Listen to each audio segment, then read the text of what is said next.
It is narrated in Al-Jawhar al-Mawhub that one day the prophet Musa was visited by a man from the children of Israel who complained about his fate. He was honest that his past life was dark. His days were only filled with despicable deeds. But since hearing the teachings of the prophet Musa, he admitted that he had repented. It's just that after repenting, his life became even more miserable. In the past, many of my friends helped me. I needed money for gambling, alcohol, so they gave me. But now I need a glass of milk for my parents. They don't want to give it to me, O Musa, complained the man. You teach your followers to pray and not depend on humans. I have practiced that teaching by praying all the time. The goal is for Allah to meet the needs of my family. But again, my prayers have not been answered by God, so my fate has become even more tragic, said the man with pity for the Prophet Musa.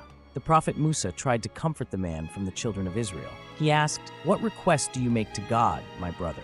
The man replied, "So that I no longer depend on my friends. Now, I have a pair of goats from the savings of my hard work. I have cared for the pair of goats for more than a year, but they have not mated yet. How do I get God to answer my prayer so that my pair of goats will marry and give birth?" Prophet Musa asked how the man should pray to Allah. The man answered, "O Allah, marry my pet goat." Hearing the prayer of a servant who had recently repented, the Prophet Musa then taught him how to pray well, because good prayers also have good results. Prophet Musa suggested that before expressing his wish to Allah, the man should first praise Allah and greet his prophet. Likewise, when he was about to close the prayer. It is said, after that, the Israelite man practiced the way of prayer taught by the Prophet Musa. His goat pair gave birth to many and produced abundant milk. Since then, his life has changed to become an obedient and rich servant of Allah. The Quran teaches that a good prayer is a prayer that begins and ends by praising Allah and saying, "Say, praise be to Allah, and greetings to his servants whom he has chosen." Namal 59.